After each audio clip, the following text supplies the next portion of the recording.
요한계시록 19장 성경 맨 뒤쪽에 있습니다. 신약 성경 418쪽에 있습니다. 제 성경책으로는 요한계시록 19장 11절에서 16절까지 함께 읽으면 좋겠습니다. 요한계시록 19장 11절에서 16절까지 우리 같이 찾으셨으면 함께 읽겠습니다.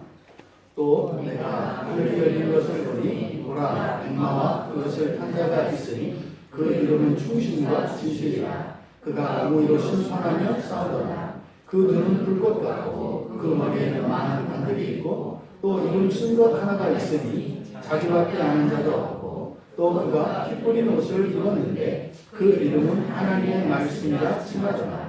하늘에 있는 군대들이 희고 깨끗한 세마포 옷을 입고 백마를 타고 그를 따르더라.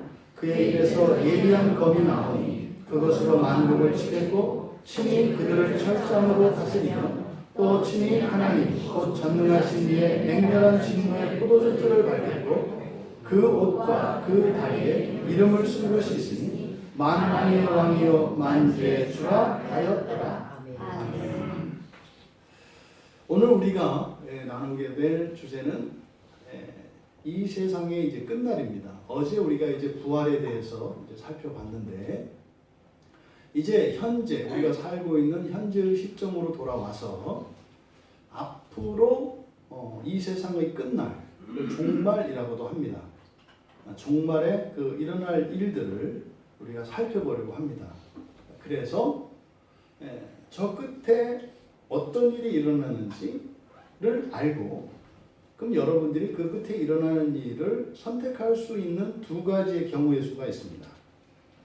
왼쪽으로 가든 오른쪽으로 가든 선택할 수 있는 두 가지 경우의 수가 있습니다.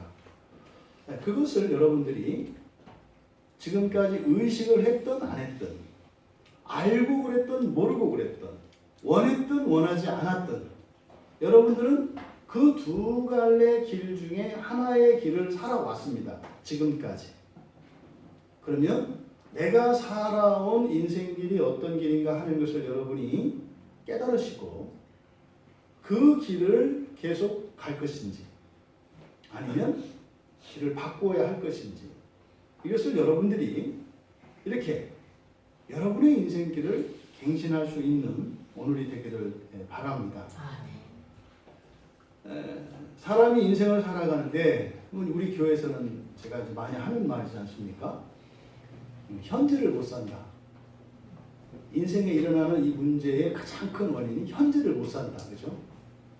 그러니까 오늘을 오늘 살아야 되는데 어제를 오늘 살고 또 내일 또 오늘을 살고 이렇게 해서 밀려서 사는 이제 후불 인생이 있어요. 이렇게 가불 인생. 또 반대로 미래를 땡겨서 사는 사람들이 있죠. 내일을 오늘 살아요. 이렇게 내일을 오늘 사는 게 뭐예요? 상상하고 걱정하고 염려하고 근심하고 계획하고 이게 이제 내일을 오늘로 사는 거예요. 그러니까 막 얘기를 해보면 뭐 엄청난 계획들이 많아. 넌 근데 오늘 하루 종일 옷도 안 갈아입고 왜 그러고 있니? 이게 이제 미래를 오늘로 사는 거예요. 그러니까 실제로요. 오늘을 오늘로 살면 큰 문제가 없어요. 아멘. 그리고 이렇게 뭐 엄청난 뭐 일도 없고 엄청난 걱정도 없어요. 사실은. 잠잠합니다. 그리고 그때 닥치는 일들을 해결해 나가면 될 뿐이에요. 그런데 과거가 미래가 쓰나미처럼 내 현실로 들어버리면 이제는 뭐 세상이 끝날 것 같고 더 이상 살면 안 될 것 같고 지금까지 살아온 게 미련하고 멍청하고 상계는 용하다 뭐 이런 생각이 들 수도 있다 이 말이죠. 근데 여러분 하나님께서 창조하신 사건은 과거죠. 그러니까 여러분 태어난 건 다 과거잖아요. 그렇죠? 그리고 여러분이 지금까지 살아오신 것은 다 과거죠. 지나간 거잖아요. 그런데 과거에 일어난 일들에 연연해서 그것의 연장선으로 오늘을 살아가는 사람들이 있어요. 이걸 보통 인과론이라고 합니다. 내가 옛날에 이러이러해서 지금 이런 거다. 그래서 무슨 안 좋은 일이 딱 터졌어. 그랬더니 뭐예요? 지난 주일날 내가 예배를 빠져가지고 이렇게 일어났구나. 그 말도 안 되는 얘기죠. 그것 때문에 이렇게 됐다는 거죠. 이게 이제 인과론적으로 살아가는, 그래서 과거에 매여 있는 삶, 이런 삶이죠. 또 어떤 사람은 내일 일을 걱정해요. 계속 내일 무슨 일이 생길까? 이거 안 되면 어떻게 되나? 이거는 꼭 돼야 되는데 뭐 이렇게 걱정을 하면서 오늘 해야 될 일을 못합니다. 이런 인생을 살아가요. 마치 이런 사람들을 보면 꼭 우리가 이제 그 금융거래에서 이런 것 같아요. 어떤 사람은 대출받아서 살아가는 사람 있죠. 빚 적자 인생입니다. 그러니까 늘 적자예요. 이렇게 빚을 땡겨서 살아가는 인생. 또 어떤 사람은 그 연금 위주로 살아가는 사람이 있어요. 연금과 보험 위주로. 그러니까 30년 뒤에 살 일을 위해서 오늘을 그냥 무조건 아끼고 살아. 30년 뒤가 올지 안 올지는 몰라. 그게 자녀들이라도 타서 쓸 수 있으면 다행인데 또 본인이 아니면 안 되는 이런 연금, 뭐 보험금을 많이 주는 대신 뭐 상속은 안 됩니다. 막 머리를 굴리다가 그래 이왕 내가 없으면 다 뭐 안 되는 거니까 그냥 내가 죽으면 소용없더라도 내가 살면 10배로 더 받는 거 하자. 뭐 이런. 이게 지금 어느 한두 사람의 이야기가 아닙니다. 우리들의 살아가는 인생의 방식입니다. 근데 사실은 과거와 미래가 의미가 있지 않습니까? 근데 그것이 현재로 통합이 되어야 합니다. 현재의 삶 속에서 과거와 미래를 돌아보면서 현재를 살아가는데 필요한 것들을 과거와 미래에서 끌어와서 이것을 땔감으로 떼어서 현재를 살아야 한다고요. 그런데 오늘을 불태워서 과거와 미래에 써버리면 이거는 이제 황폐해 가는 인생입니다. 끊임없이 뭘 하긴 하는데 나아지는 게 없어요. 근데 그만둘 수는 없으니까 그냥 가요. 이 대책이 없는 거죠. 대책이. 그러다가 뭐 만만한 사람이라도 딱 걸려서 나한테 실수나 잘못을 하면 거기다 이제 한번 확 풀어서 이제 카타르시스를 탁 느끼고 머리 한번 탁 넘기고 이제 인생은 이런 거야. 계속 살고 그러다 또 그 다음 날부터 또 쪼이고 이렇게 가는 거죠. 지금 우리가 이 종말과 부활에 대해서 사실은 살펴보는 가장 중요한 목적 중에 하나는 이거예요. 우리들이 현재를 찾기 위한 겁니다. 현재를 찾기 위한 겁니다. 그리고 현재를 찾으면, 그리고 우리가 예수 그리스도를 믿고 의지하면 우리의 힘과 우리의 능력으로 할 수 없는 것들을 만들어가며 살 수 있습니다. 아멘. 이게 창조예요. 아멘. 창조라는 건 이런 거예요. 아멘. 한 계단 한 계단 이렇게 올라가는 것이 아니라 없던 것이 생겨나는 게 창조라고요. 절대로 이것은 어떤 노력이나 수고 이런 것 없이 아무 수고 없이 허황된 것을 바라라고 하는 이야기가 아닙니다. 제가 예수 그리스도를 믿는 믿음 안에서라고 하는 것은 실제적인 것이고 이건 성경의 약속입니다. 그런 사람들을 저는 많이 봅니다. 목사이기 때문에 많이 봅니다. 전혀 가능성이 없었던 일들에서 하나님이 하시는 일을 봅니다. 여러분이 지금 앉아있는 이 예배당이 그 증거예요.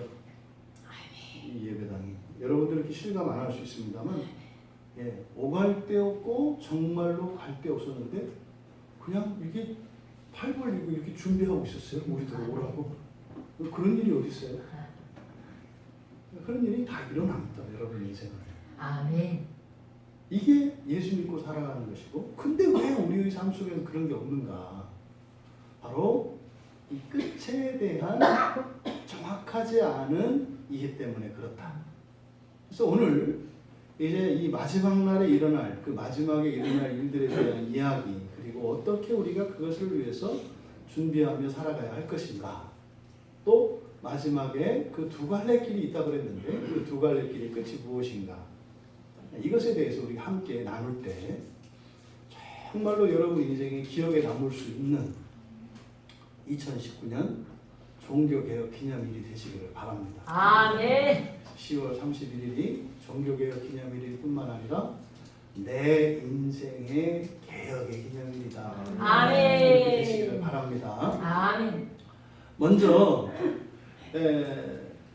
이 요한계시록이라고 하는 이 책은 장차 일어날 일들에 대한 예언뿐만 아니라 과거에 일어났던 일들과 지금 일어나고 있는 일이 겹쳐 있습니다. 그래서 과거와 미래와 현재가 겹쳐 있어요. 이렇게. 그래서 여기서 이야기하는 것은 이게 옛날 일이냐 나중 일이냐 지금 일이냐 이렇게 그걸 너무 따지는 것은 무의미합니다. 그러니까 현재, 과거, 미래를 막 넘나들 수 있습니다. 그래서 미래에 대한 이야기를 할지라도 그것은 현재에서도 일어나고 있고 또 과거에도 일어났던 일입니다. 과거에 대한 일이라 할지라도 그것은 현재 일어나고 있고 앞으로도 일어날 일들입니다. 아멘. 그래서 이 적용점은 이렇게 현재, 과거, 미래라고 하는 우리가 생각하는 앞, 뒤를 따지는 이런 시간적 개념에서 제한하지 마시고 그죠? 역사적인 사건으로 우리 인생에서 일어나는 일로 여러분이 생각하시길 바랍니다. 그러면 이 19장부터 이제 계속 19장에 나오는 이 이야기는 11절부터 읽었는데 이 전체의 이야기 19장에 나오는 이 이야기는 바로 우리가 지금 살펴보고 있는 그리스도의 재림에 관한 것입니다. 그리스도의 재림, 그러니까 예수님이 하늘에 올라가셨다가 지상에 내려오시기로 하셨고 그 내려오는 사건을 지금 여기다가 지금 기록을 해놓은 겁니다. 아멘. 여기 보면 그리스도께서 지상에 다시 내려오셔서 1000년 기간 동안을 다스리신다는 거예요. 이 세상에. 아멘. 요 얘기가 지금 여기 나오는 얘기입니다. 그런데 16절에 우리가 읽은 16절 한번 봐보세요. 그 옷과 그 다리에 이름을 쓴 것이 있으니 이렇게 써있는 글자를 본 겁니다. 만왕의 왕이요 만주의 주라 하였더라. 이렇게 써 있었대요. 어디에요? 옷과 다리에 써 있었대요. 그런데 요한복음 19장 19절에 가면은 예수님이 십자가를 지고 가실 때 그 위에 사람들이 예수님을 조롱하면서 거기다가 이제 명패를 단다고요. 거기는 이제 뭐라고 돼 있어요? 나사렛 예수 유대인의 왕 이렇게 돼 있어요. 나사렛 예수 유대인의 왕. 말은 안 했지만 거기다가 괄호치고 심정적으로는 자칭 이렇게 한 거죠. 지가 이스라엘의 왕이라네. 사실은 조롱조로 달아놓은 겁니다. 근데 지금 그 예수님께서 십자가에서 죽으시고 사흘째 되는 날 부활하셔서 40일 동안을 지상에서 제자들을 다 만나시고 그리고 하늘로 승천을 하셨어요. 그리고 지금 여기서 이제 오시는 거거든요. 오시는데 그 예수님의 옷과 다리에 이 이름이 써 있더라. 이거는 그때 예수님이 십자가에서 죽으시는 것을 두 눈으로 보았던 요한이 그때 예수님이 돌아가시던 그 십자가 위에 있던 명패에 적힌 이름, 그 이름과 지금 예수님의 옷자락과 다리에 적힌 이 이름을 서로 대조하고 있는 겁니다. 사람들은 예수를 비웃었죠. 자칭 하나님이라고 하고 자칭 왕이라고 하였던 예수. 근데 조롱하고 비웃었습니다. 지금도 사람들이 비웃습니다. 웃기고 있네. 무슨 예수를 믿으면 밥이 나와, 빵이 나와. 많이 나와요. 많이 나와요. 무슨 뭐 예수 믿으면 되긴 뭐가 돼? 돼요. 그 얘기를 쓴 거예요. 자칭 나사렛 예수 유대인의 왕이 아니라 진짜로 예수님의 이름은 뭐였더라는 거예요? 예수님의 신분은 만왕의 왕이고 만주의 주이셨다는 거예요. 여러분 두 현장에 동시에 어떤 사람이 있었다면 그 사람 마음이 어떻겠어요? 통쾌하지 않겠어요? 통쾌하지 않겠어요? 우리가 주님이라고 믿고 따라다녔던 예수님이 세상에 가장 더러운 죄인이 돼서 누명이나 뒤집어 쓰고 십자가에서 죽는 그 무기력한 예수를 보았던 요한. 그리고 그 뒤로 지금 이제 거의 90살 나이란 말이에요. 할아버지가 돼서 그 이름을 딱 보았을 때 그때 예수님을 부끄러워했던 자신의 모습이 떠올랐을 거라고요. 아, 예수님은 그냥 유대인의 왕이 아니라 참으로 만왕의 왕이시구나. 아멘. 만주의 주시구나. 아멘. 라고 하는 것을 확인한 거예요. 아멘. 확인한 거예요. 바로 예수님께서 이렇게 재림하시는 이야기, 여기 이제 우리가 읽은 내용입니다. 그래서 예수님의 모습, 또 누구와 대동을 했는지 쭉 기록을 한 거예요. 그 뒤에 나오는 이야기들, 19절에서 이제 뒤쪽에 보면 와서 17절과 18절을 보면 왕들, 장군들, 또 장사들, 사업가들이죠. 또 말을 탄 자들, 자유인들, 종들, 큰 자나 작은 자, 모든 자들의 살을 먹는 이야기가 나와요. 끔찍한 얘기거든요. 이건 뭐냐면 이 세상에서 사람들에게 좋아 보이는 것들, 이 세상에서 사람들이 추구하던 것들, 그게 못 되어서 그렇게 목매이는 것들, 그것들이 아무것도 아니고 오히려 징계받을 것들이라는 사실을 보여줍니다. 이런 일들이 전쟁이 일어나면 여기 일어납니다. 서로 원수된 나라가 이렇게 전쟁이 일어났어요. 그러면 적국이 이 나라를 쳐들어오면 어떻게 돼요? 먼저 이 나라에서 잘 살던 사람들을 다 잡아 죽이죠. 이 얘기를 하는 거예요. 하나님 나라가 이 땅에 임했을 때 이 땅에서 소중히 여기던 이런 가치들이 완전히 정반대로 바뀌더라. 이런 겁니다. 그리고 그 일들을 주도했던 자들이 있습니다. 그게 이제 19절과 20절에 가면 그 짐승이라고 나타내는데 그 짐승 그리고 거짓 선지자가 잡혀서 유황불 붙는 곳에 던져집니다. 좀 다르죠? 받는 벌이. 하나는 새한테 살을 뜯어먹히고 하나는 유황불 붙는 곳에 던져져요. 이거 분명히 차이를 두고 있죠. 그리고 나서 이제 뒤에 20장에 가면 20장 1절에서 3절에 보면 이제 사탄이 대장이죠. 마귀. 이 사탄이 결박되어서 이제 무저갱에 던져지는 이야기가 나옵니다.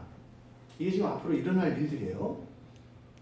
그리고 나서 이제 뒤에 요한계시록 20장 4절에서 6절에 보면 천년 통치에 대한 이야기가 나와요. 천년 왕국이라고 하는. 그러니까 이것은 예수님께서 이 땅에서 실제적으로 역사적으로 왕이 되어서 다스리시는 그 기간, 그 나라에 대해서 얘기가 나와요. 그리고 그 뒤에 이어서 7절과 20장 7절과 10절에 보면 이제 마지막 전쟁, 이것을 곡과 마곡의 전쟁이라고 표현을 하는데 이게 이제 사탄의 이제 멸망하는 장면입니다. 그리고 끝까지 예수 그리스도를 부인하는 자들, 그들이 사탄과 함께 완전히 멸망하는 이야기입니다. 그리고 이제 21장에 가면 21장과 22장 여기는 이제 새 하늘과 새 땅이에요. 새 창조. 여기서 지금 우리가 읽었던 이야기, 예수님이 재림하시는 이야기, 음부 하데스 옆에 재림 있지 않습니까? 그러니까 지금 요한계시록 19장이 저기에서 시작된다는 거예요. 재림하시는 이야기가 시작된다는 거예요. 그리고 나서 이때 이제 여기 안 나와 있지만 그 천년 왕국에 참여하는 사람들이 있어요. 그를 뭐라고 한다? 첫째 부활이라고 한다. 근데 첫째 부활에 참여한 사람이 있고 참여하지 못하는 사람이 있고 또 부활하는 사람이 있고 부활 못하는 사람이 있다고 했어요.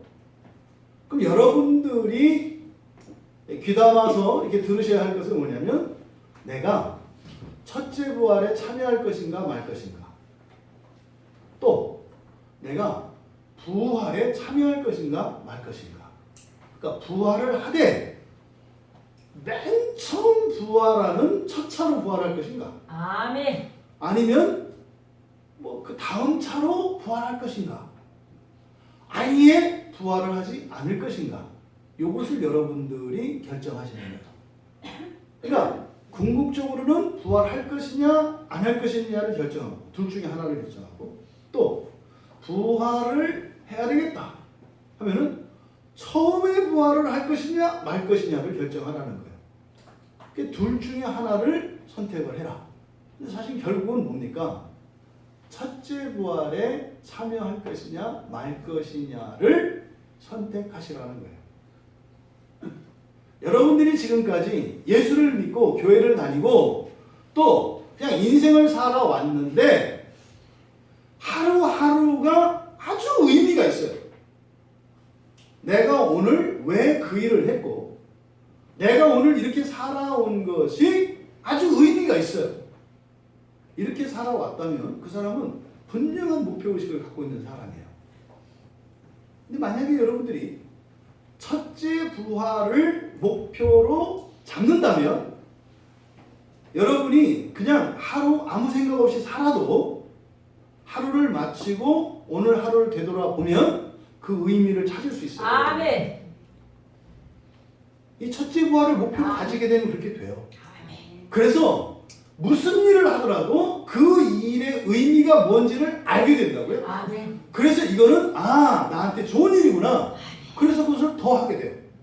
그리고 어떤 일은요? 이거는 나한테 무지하게 해가 되는 거구나. 그러니까요, 하지 않으려고 하게 된다.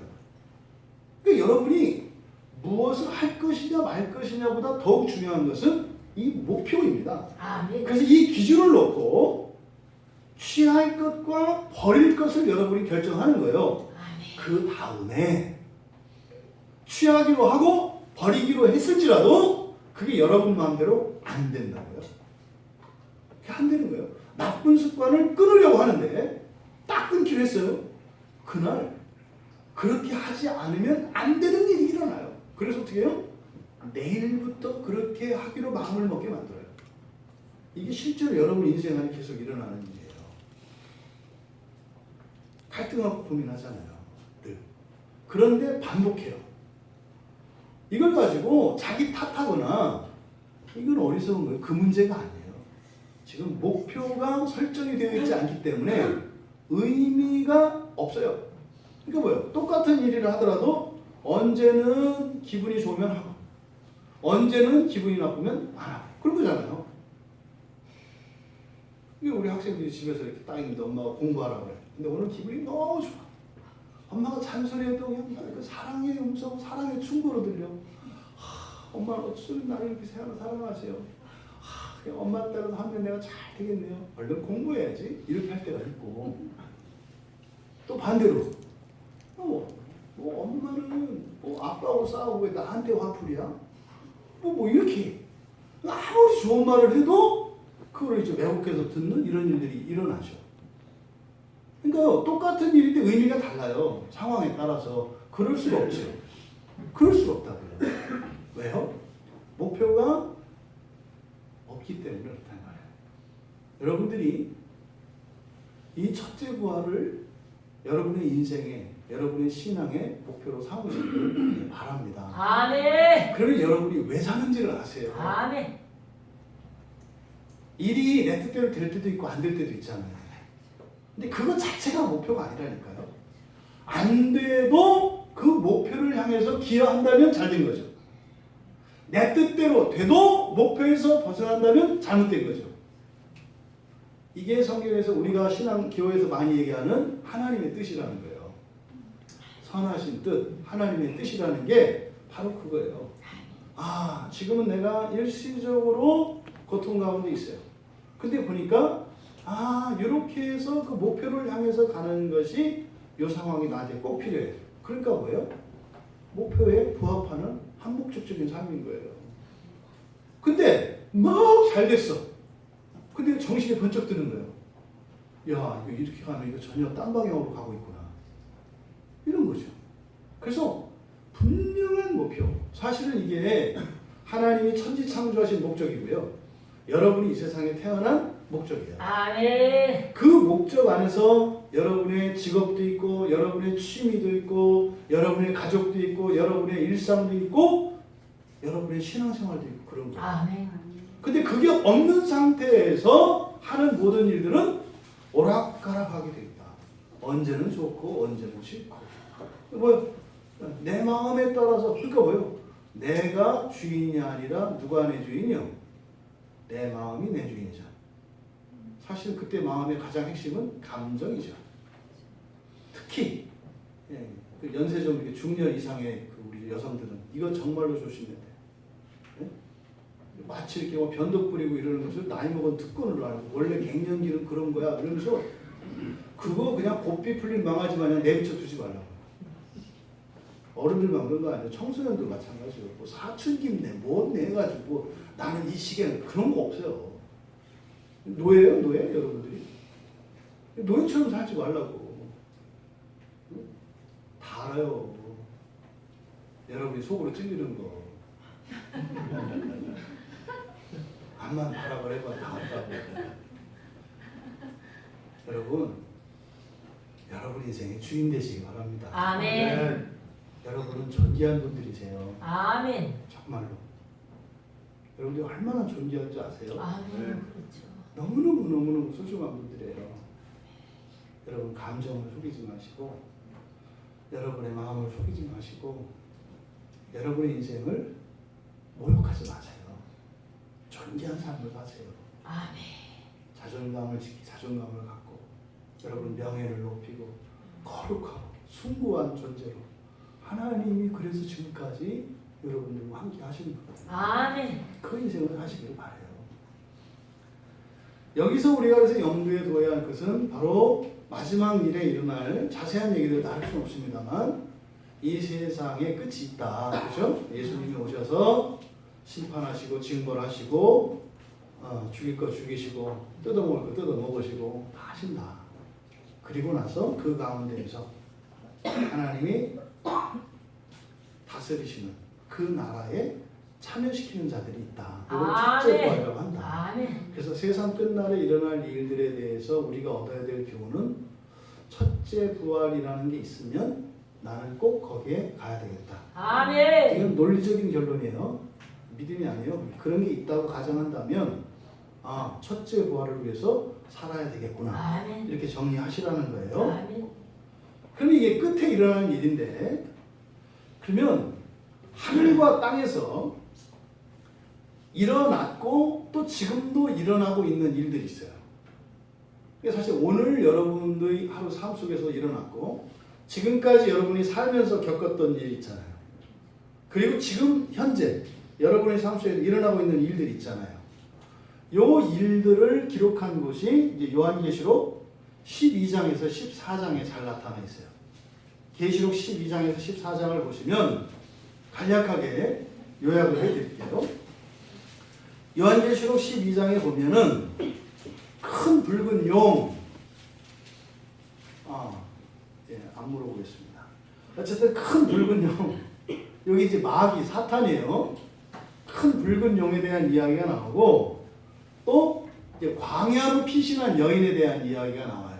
근데 그 여인은 교회죠. 그래서 광야로 피신한 여인을 뭐라고 해요? 광야로 피신한 여인을 뭐라고 해요? 그렇죠. 광야 교회라고 해요. 광야 교회가 광야로 피신한 여인이에요. 그래서 그 광야 교회에 대한 이야기와 그리고 큰 용에 대한 이야기가 거론이 돼요. 1절에서 6절까지. 그리고 이어서 7절과 9절에 보면 하늘에서 일어난 전쟁에 대한 이야기가 나와 있습니다. 하늘에 천사들끼리 싸우는 일이 전쟁이 있었대요. 하늘에서. 그때 이제 미가엘이 이깁니다. 그리고 이 사탄이 집니다. 그래서 사탄은 하늘에서 쫓겨나요. 하늘에서.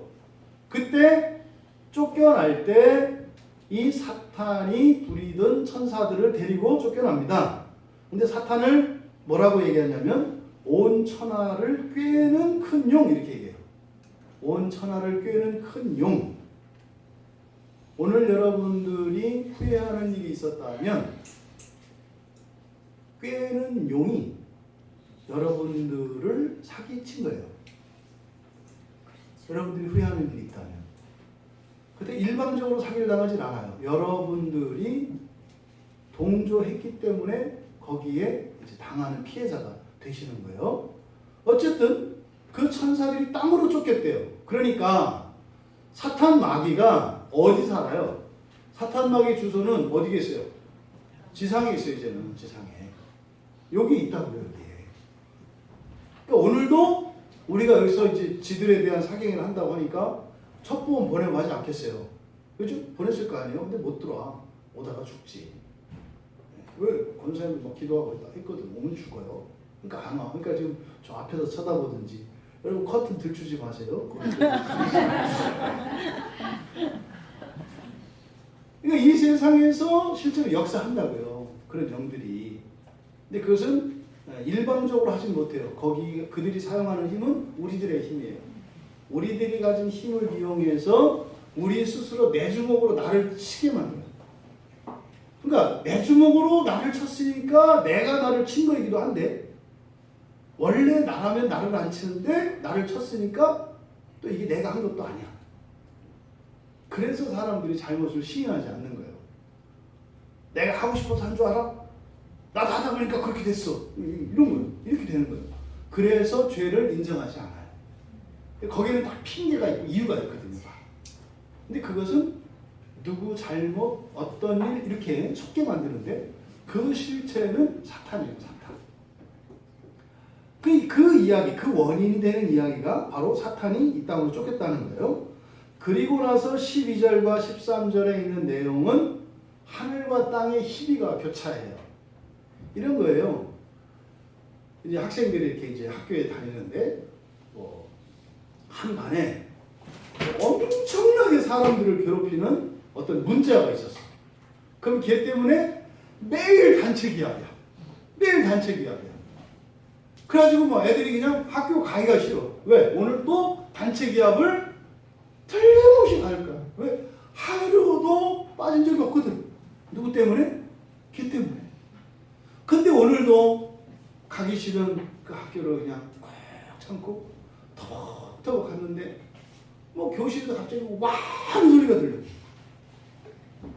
이거는 한번 듣도 못했던 소리야. 그래서 무슨 일인가 해서 이제 교실에 갔더니 뭐 애들이 나오면서 막 얘기를 해. 막 뭐라고 하는데 뭔지 모르겠는데 누가 갔대.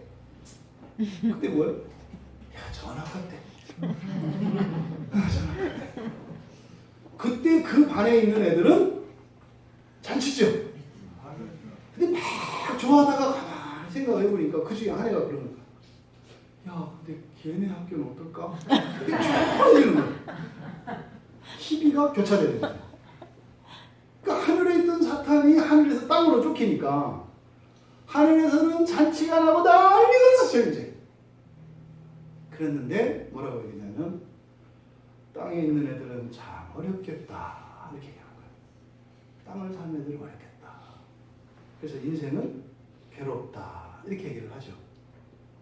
그러면 이제 큰일 났잖아요. 그런데 맨 처음에 시작했던 광야교회, 광야로 조금 그 여인이 아이를 많이 낳습니다. 계속 낳아요. 그래서 그 광야교회, 광야로 쫓긴 그 여자가 자손들을 막 낳는데 그 남은 자손들이 바로 그 용과 싸우려고 바다 모래 위에 서 있는 이야기로 딱 성경이 끝이 나요. 광야교회가 왜 있는지 아시겠죠? 여러분들이 왜 사시는지 아시겠죠? 바로 세상을 괴롭히고 사람을 괴롭히고 사람들을 밉게 만들고 미워하게 만들고 이간질하게 하는 꾀는 영인 사탄과 그 귀신들이 하는 일들을 못하게 하기 위해서 싸우려고 또 버티고 있는 게 바로 여자의 자손인 네. 여러분들이죠. 네. 이게 여러분 인생을 살아가는 중요한 목적 중에 하나예요. 이게 12장에 나와 있는 내용이에요. 근데 계시록 13장에 뒤에 가면은 그랬더니 이제 어떻게 해요? 용과 맞서 싸울 그 그 여인의 남은 자손들이 딱 서 있잖아요. 그 용이 어떻게 했어요? 놀랬을 거 아니에요. 그래서 어떻게 해요? 자기 세력을 만들겠죠. 그게 이제 계시록 13장에 나옵니다. 계시록 13장에는 이 마귀가 이 세상에 있는 두 짐승을 준비해요. 성경은 짐승으로 되어 있어요. 하나는 바다에서 올라왔다 이렇게 얘기하고 하나는 땅에서 올라왔다 이렇게 얘기해요. 그러면 1절에서 계시록 13장 1절에서 10절까지는 바다에서 나온 한 짐승에 대한 얘기입니다. 근데 이 바다에서 나온 짐승에게 용이 권세를 줬대요. 그러면요 초능력이나 이런 걸 갖는 거예요. 용이. 그래서 어마어마한 권력과 권능을 가져요. 그래서 계시록 13장 4절에 보면 뭐라고 얘기하냐면 누가 이 짐승과 같으냐? 누가 능히 이와 더불어 싸우리요? 싸울 자가 있다 없다? 없어요. 싸워서 못 이겨요. 이 바다에서 나온 짐승. 이건 누구예요? 사탄이 세운 세력을 말하는 거예요. 근데 이걸 싸워서 이길 수가 없어요. 그런데 이어서 8절에서 뭐라고 이야기했냐면 죽임을 당한 어린 양의 생명책에 창세 이후로 이름이 기록되지 못하고 이 땅에 사는 자들은 다 그 짐승에게 경배하리라. 이거 어떻게 해요? 하나님의 택함을 받은 사람이 아닌 사람들은 거기에 경배할 수밖에 없대요. 벗어날 길이 없대요. 다 경배하게 돼 있대요. 막강하대요. 여러분 잘 생각하셔야 돼요. 세상 사람들이 다 경배하는 거, 굴복하는 거 뭐가 있을까요? 요즘에 이 세상 사람들이 꼼짝 못하는 거 뭐 있어요? 또 다 아시네. 돈. 이게 지금 바다에서 나온 한 짐승과 같은 거라는 걸 알 수 있겠죠. 시대에 따라 달라요. 옛날에 한 40년, 50년 전에 우리나라 남성들에게 이 바다 짐승 같은 거 무엇일까요? 우리나라 가부장적인 남성들에게 한 3, 40년 전에 남자들에게 이 바다 짐승 같은 거 탁 ቁ르는 거 뭐 있을까요? 체면. 체면이 무너지면 그냥 죽고 못 살잖아요. 그렇잖아요. 이런 것들이 여러 가지 형태로 오는 거예요. 근데 요즘에 우리 자매님들에게 모든 이 세상의 자매들이 무릎 꿇는 게 뭐예요? 그거요. 이게 바다에서 나오는 짐승이에요. 이런 것들이 계속 오는 거예요. 계속. 그래서 모두 다 그러면요. 세상에서 이런저런 것들이 사람들로 하여금 무릎 꿇게 하는 게 나와요. 유행이나 문화의 형태로. 하나님 택한 받은 사람들은 어떻게 해요? 거기에 안 굽히는 거예요. 안 따라가는 거예요. 이게 지금 성경에서 나오는 얘기예요. 그런데 땅에서 올라오는 짐승에 대한 이야기가 또 나와요. 계시록 13장 11절에서 18절에 보면 땅에서 올라오는 짐승, 이 더 나쁜 놈들이에요. 땅에서 올라오는 짐승이 하는 역할은 뭐냐? 12절에 보면 바로 바다에서 나온 짐승에게 경배하게 한대요. 해야 돼. 이렇게만 한다는 거예요. 이거 대세야. 이렇게 해야 돼. 요즘 특히 이제 그 첫째 아이가 초등학생인 그 애기 엄마들 어디 학원 가야 되고 뭐 해야 되고 몇 살 때 뭐 해야 되고 그렇게 해서 성공 안에 2%도 안 돼. 자기애는 틀림없이 98% 안에 속해 있어. 근데 어떻게 2% 안에 들 거라는 강력한 믿음을 갖고 그렇게 헛짓을 하고 사냐고. 이게 뭐야? 옆에 있는 땅에 나온 짐승들. 그러니까 여러분들이 살다가 이쁜 게 최고야. 돈 버는 게 최고야. 체면이 최고야. 이러거든. 그 얘기하면서 뭔 줄 알면 돼요? 아, 이거 땅 짐승이구나. 이렇게 보시면 돼요. 짐승이라고 싫을 테니까 그렇게 얘기하세요. 자기 땅이네. 이렇게 웃으면서 얘기하시고 못 알아들을 거예요. 자기 땅이네. 그리고 그걸 따라가면 안 되죠. 그래서 이 땅에서 올라온 짐승이 하는 일이 바로 그겁니다. 그래서 이게 이제 이적을 만들고요. 그 짐승의 우상을 만들게 하고요. 우상에게 생기를 주어서 말하게 한대요. 이게 오늘날 과학 발전과 연결이 돼요. 그리고 나서 말 안 들으면 죽인대요. 말 안 들으면 죽인대요. 또 666 말도 많고 탈도 많은 666 이 표를 받지 않으면 매매를 할 수 없게 한대요. 그래서 경배하고 받아들일 수밖에 없게 한대요. 이게 누가 하는 일이라고요? 땅에서 나온 짐승. 근데요, 이 땅에서 나오는 짐승이 누굴까요? 바다에서 나오는 짐승은 뭐고 땅에서 나오는 짐승은 뭘까요? 바다에서 나온 짐승은 세상의 권력, 세력, 힘입니다. 바다에서 나온 거라. 그런데 땅에서 올라온 짐승 이건 뭐겠어요? 우상을 만들고 경배하게 하고 이게 지금 뭐 하는 거예요? 종교예요, 종교. 땅의 세력이라고 하는 것은 종교 세력을 말하는 거예요. 종교 지도자들, 그리고 어떤 종교들, 종교 집단.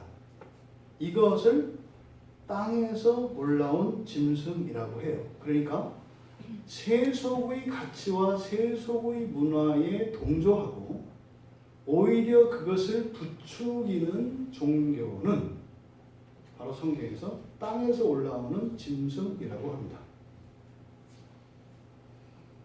여기서 이제 우리가 마음이 무거워지는 거예요.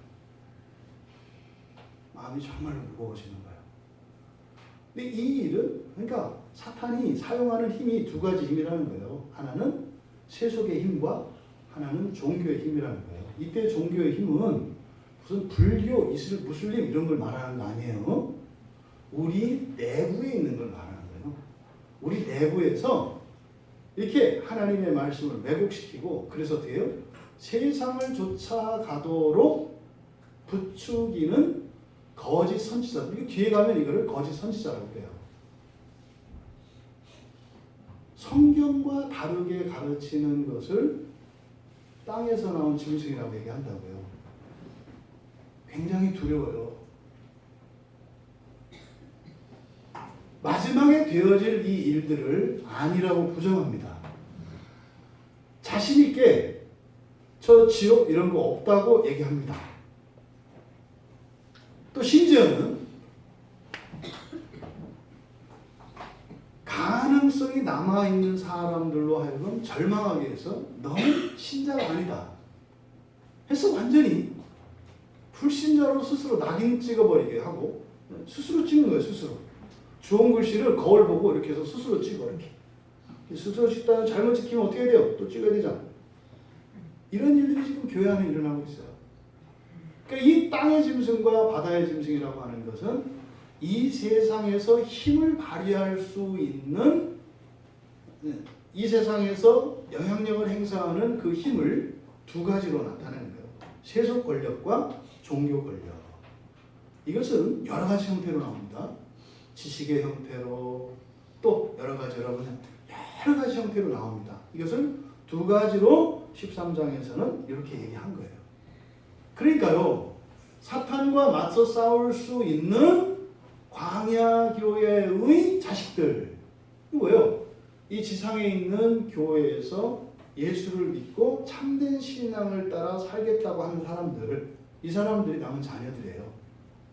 그 사람들과 싸우는 상대가 누구요? 세상의 권력과 교회의 권력이에요. 이 판을 누가 짰어요? 사탄이 짰다고요. 이게 계시록 12장과 13장에 나오는 이야기입니다. 그러면요, 암울해집니다. 왜? 저쪽은 막 기적도 일으키고, 예? 우상한테 말하게도 하고, 꼭 그런 거 아니에요? 자동차에 두고 다니시는 여자 하나씩 다 있잖아요. 제 차에는 지니가 있습니다. 이렇게 여자들이 다 있지 않아요? 뭐 지금은 주일날도 막 말하는 애 있어. 10분 남았습니다. 밥 다 됐습니다. 엄청 말하는 것들이 막 생겨. 예? 기계들이 이제 심지어는 그 뭐예요? AI 그렇게 얘기하면서 주인님 잘 다녀오셨어 얘기한다면서요. 꼭 이 모양새라. 여러분, 이런 상황에 광야교회 자식들인 우리가 용기가 나요? 옛날에 유행했던 운매 기주고 뭐 이런 거 아니겠어요? 이게 쪼그라드는 거예요. 그걸 버려두시는 우리 주님이 아니지. 바로 뒤에 14장에 딱 넘어가면 시온산에 서 있는 우리 주님이, 그러니까 하늘의 시온산에서 서 있으시다는 거예요. 그리고 거기에 14만 4천의 성도가 딱 서 있습니다. 하늘에.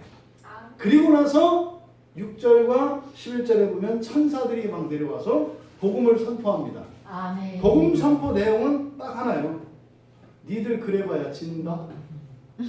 니들 그래봐야 진다. 존말할 때 일리 와라. 이거예요. 천사들이 선포하는 이 복음은.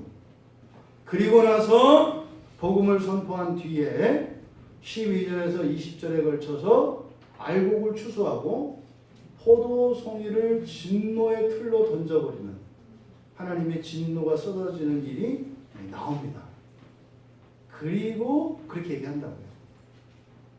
주 안에서 죽는 자들이 복되다. 이게 무슨 말이냐면 신앙을 버리고 잘 되는 것보다 신앙을 지키며 안 되는 것이 복되다. 아멘. 그럼 신앙을 가지면 안 된다는 얘기가 아니에요. 극단적인 대비예요. 신앙을 버리고 잘 되는 것과 신앙 때문에 완전히 망하는 게 있다면 우리는 보통 어떤 사람은 신앙을 버리고 잘 되는 걸 선택합니다. 근데 그거는 불쌍하대요. 오히려 신앙을 붙들고 망하더라도 그러니까 망하느냐 성공하느냐가 중요한 게 아니라 신앙을 붙들고 있느냐 붙들고 있지 않느냐가 복이냐 저주냐를 결정한다는 거예요. 그래서 뒤에 이제 15장에 가면 마지막 재앙에 대한 이야기가 나오는 거예요. 마지막 재앙과 이긴 자. 또 왜 주 안에서 죽더라도 주 안에서 죽으면 왜 복된지를 알아요. 왜? 그 끝이 결론이 나니까. 끝이 결론이 나니까. 이게 과거에서 현재에 그리고 앞으로도 하늘과 땅에서 일어난 일이에요. 지금 이 말씀의 핵심은 뭡니까? 사단 마귀가 이 세상으로 내려와서 맨 처음에는 하늘에서 천사들과 사단의 싸움이었었는데 이제는 누구의 싸움으로 바뀌었다는 거예요? 하나님을 믿는 그리스도인들과 사탄 마귀와의 싸움으로 판세가 바뀌었다는 거예요. 그런데 이때 사탄 마귀에 동조하는 세력은 세상의 권력 그리고 종교 권력이라는 거예요. 그럼 여기서 우리가 의지할 것은 뭐예요? 광야 교회예요. 교회 안에서 남겨진 자녀들끼리만 서로 의지할 수 있어요. 근데 이것을 우리만 하는 것이 아니라 누구요? 주님께서 하늘에서 14만 4천으로 일컬어지는 충만한 수를 말하는 거예요.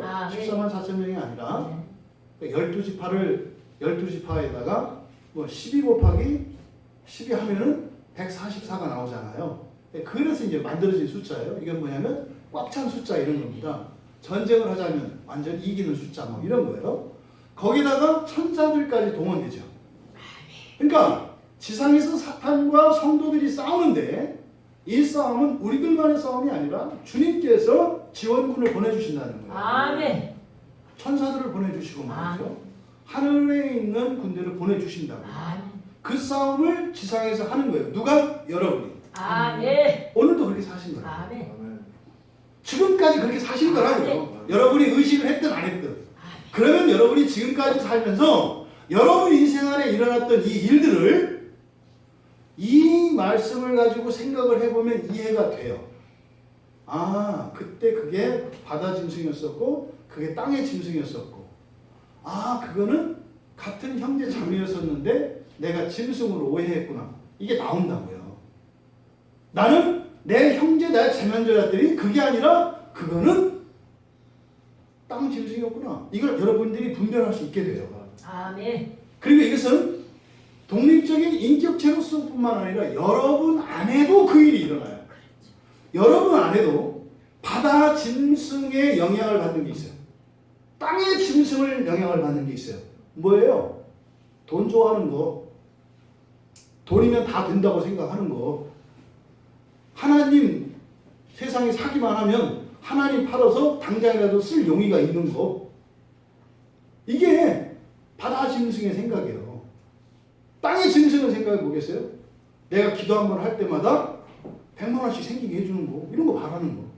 2번 했으니까 사경에 4번 참석했으니까 4배로 꼭 주는 거. 이게 땅의 짐승의 생각이에요. 그건 하나님이 알아서 하시지. 아멘. 아니 토할 때까지 먹고 토하고 또 먹고 토하고 또 먹고 그게 복이요? 몸에 좋은 것만 적당히 먹고 S라인도 유지하면서 관절과 뼈도 이런 게 아니지. 맨날 뭐지 중간쯤에 그냥 깜깜해지는 이게 좋은 거예요? 그거 아니잖아요. 근데 우리가 개걸스럽게 인생을 살면 그렇게 가요. 어느 한쪽에만 그냥 지방이 잔뜩 껴있고 다른 한쪽은 빼짝 골아있는 전혀 아름답지 않은 그러니까 맨날 뭐 이게 인격이다 뭐 이런 얘기나 해가면서 하나님이 알아서 하시는 거죠. 하나님.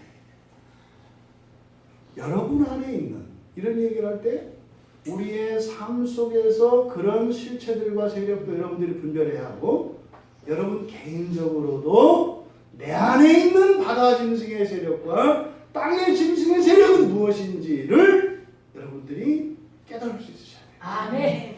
그럼 어떻게 돼요? 반성문 쓰실 게 아니라 하나님 저는 이게 당연한 건 줄 알고 이렇게 해야 되는 건 줄 알고 이게 땅의 짐승이고 바다 짐승인 걸 모르고 나는 이거를 위해서 가족들과도 불화하고 다투면서 살아왔어요.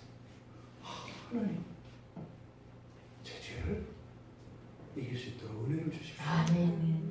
그러면서 내 안에서 바다 짐승과 땅 짐승들이 죽어나가는 거예요. 아멘. 그러면 내 안에서만 죽어나가는 게 아니라 그것과 함께 내 생활에서 내 주변에 있는 사람과 환경 속에서 땅의 세력과 바다 세력이 같이 죽어나가요. 아멘. 그러니까 내가 내 안에 있는 땅의 세력과 바다 세력들이 죽어나갈 때 바깥에서도 죽어나가요. 아멘. 그러니까 알아차려요. 아멘. 내가 회개하고 죄를 깨닫고 내 본성이 변화되어졌을 때 삶의 변화가 일어나는 것을 알아요. 아멘. 근데 그걸 내가 했다고 자랑할 수는 없어.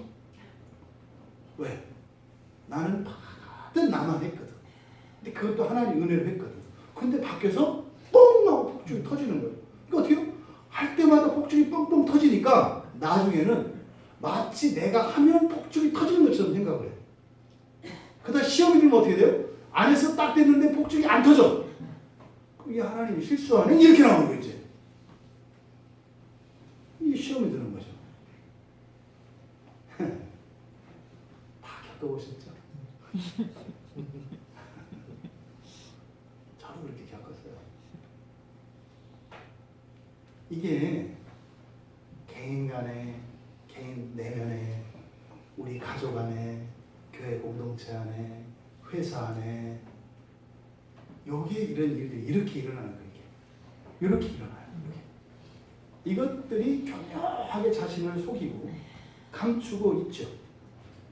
여러분, 주 안에서 죽는 자들이 복되다라고 하는 이 말씀을 여러분 평생에 잊지 못할 하나님의 말씀으로 붙드시기 바랍니다.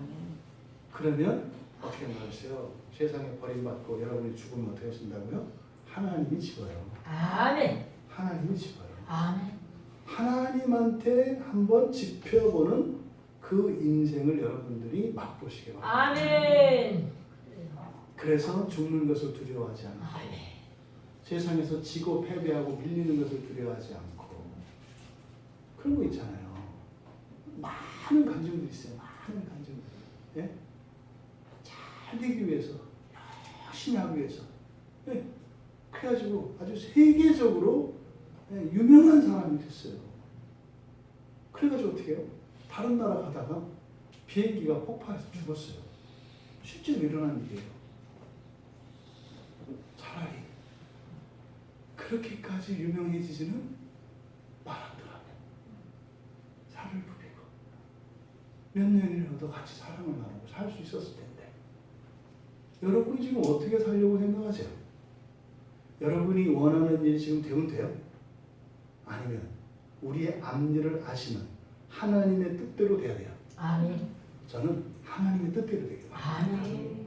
하나님의 뜻대로 되길 바랍니다. 아멘. 일시적인 성공이나 즐거움을 위해서 살지 마세요. 여러분, 한시도 우리는 몰라요. 몰라요. 말씀드렸잖아요. 제가 아는 워낙 큰 부자, 1,000억까지 벌었다가 망한 사람 봤습니까? 진짜. 돈 벌어서 되는 거 아니에요. 어떤 분야에서 최고가 돼서 뭐 어떤 뭐 유명인이 되고 그거 일시적인 겁니다. 다 지나가는 겁니다. 중요한 것은 하나님 뜻 안에서 선하게 되는 것이 중요하다는 사실 잊지 마십시오. 아멘. 여러분들이 진심으로 그 말씀을 받는다면 여러분 마음속으로 그렇게 고백하시기 바라요. 주님, 저는 정말로 주님 안에서라면 죽는 것도 복됩니다. 아멘. 주님 안에서라면 죽는 것도 복됩니다. 그런데 주님 밖에서라면 이 세상의 모든 부와 명예를 가져도 저는 원치 않습니다. 아멘. 이렇게 고백하시고 여러분의 인생을 정리하시기 바래요. 그래야 진짜 인생이 시작이 됩니다. 아멘. 그 다음부터가 여러분의 진짜 인생이에요. 결정하고 나서 그 다음에 짓는 것이 여러분의 진짜 인생이에요. 여러분 바닷가 모래사장에다가 모래성을 쌓아보십시오. 물 한 번 들어왔다 나가면 끝이죠. 똑같은 거예요. 어디요? 물이 닿지 않는 곳에 세워야 그것이 여러분의 집이 돼요. 그러니까 주님 안에서라면 모든 것을 이뤄도 복되다고 믿습니다. 아멘. 주님 밖에서라면 어떤 것도 나는 원치 않습니다. 아멘. 왜요? 헛된 것을 쌓느라 수고할 것이고 마음 쓸 것이고 여러분들의 자원을 쓸 겁니다. 근데 그건 반드시 없어지게 되어 있습니다. 여러분 인생에 확실한 이 기준을 가지시기 바랍니다. 아멘. 그러면 지금 우리가 사탄과 싸우고 있잖아요. 여러분들이 오늘도 그래서 수고하신 거예요. 여러분들은 그냥 어떤 사람, 여러분이 지금 생활하는 만나고 있는 어떤 사람이 여러분을 힘들게 하고 그래서 어떤 사람 때문에 이렇게 일어난다고 생각하지만 그게 아니라 영적인 싸움이 일어나는 거예요.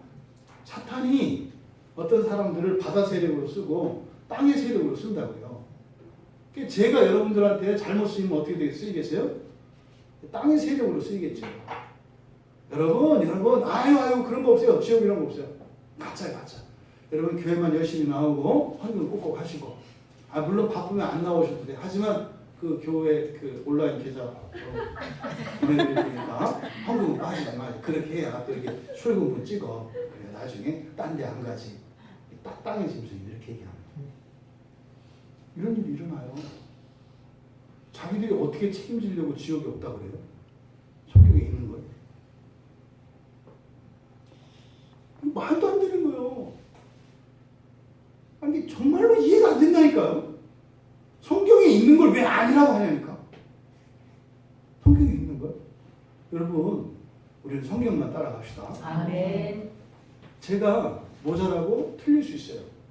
근데 제가 아는 한 성경의 말씀만 여러분에게 전해요. 아멘. 제가 말한 게 여러분들에게 해가 되면 하나님이 급하셔서 저에게 가르쳐 주실 거예요. 아멘. 그러니까 여러분은 걱정 안 하셔도 돼요. 내가 실수를 해도 내 마음보다 하나님 마음이 급해서 야 임마 너 그거 아니야? 이렇게 가르쳐 주실 거예요. 그럼 제가 얘기할 거예요. 또 그 얘기가 생각나네. 어저께 부활에 대해서 안 한다고 그랬잖아요. 제가 유튜브에 그저께 어제 설교 준비하다가 부활을 쳤거든요. 근데 진짜로 설교가 하나 안 나오더라고요. 근데 어제 그 말씀을 드렸잖아요. 그렇게 하고도 이상해요. 너무 얘기를 안 해요. 이럴 수는 없는데. 그래가지고 유튜브에다가 부활 설교하니까 쫙 나오더군요. 이렇게 가르쳐 주신다니까. 틀리면 엉뚱한 소리를 하면은 가르쳐 주세요. 그래가지고 부활 설교하니까 나와요. 근데 보통은 부활이라는 키워드를 치면 원래 섞여서 나오거든요. 근데 부활이라고 치면요 설교는 한 편도 안 나와요. 그거는 이상하긴 이상해. 근데 부활을 아무도 설교 안 하는 건 아니더라. 하더라. 그게 또 이제 덕분에 또 부활 설교를 쭉 들어봤잖아요. 근데 대부분 이제 부활절 때 설교를 하고 부활절 때. 그러니까 그러면 안 되죠, 그죠? 부활절 때 설교하고. 그러니까 부활절 때 설교는 뭐 어떻게 했어요? 예수님이 죽었다 살아났다는 얘기를 해요. 그게 부활이요? 아니라고 그랬죠? 어제 배웠잖아요. 성경에서 말하는 부활은 죽었다 살아나는 게 아니다. 사람의 완성을 말한다. 그러니까 예수님이 죽었다 살아난 건 부활이 아니라고요. 그냥 죽었다 살아나신 거라고. 그러니까 마치 과거에 일어난 사건, 그러니까 부활을 과거 사건으로 만들어버린다 이 말이에요. 그러니까 진정한 의미에서 그 부활이 아니요. 그러니까 내 말이 맞지. 이게 고집스러움이에요. 어떻게 해서든 지가 잘났다고 실수한 것도 이렇게 말 주변이 목사들은 말을 잘 생각해요. 틀린 얘기는 아니에요. 제가 다는 안 들어봤지만 했는데 부활에 대해서 대부분 설명하시는데 예수님이 무덤에서 살아나신 것을 부활로 설명을 하더라고요. 그거 아니라고 했잖아요. 그러니까 헷갈리는 거예요. 부활에 대해서 우리가 새로 알게 됐던 게 뭡니까?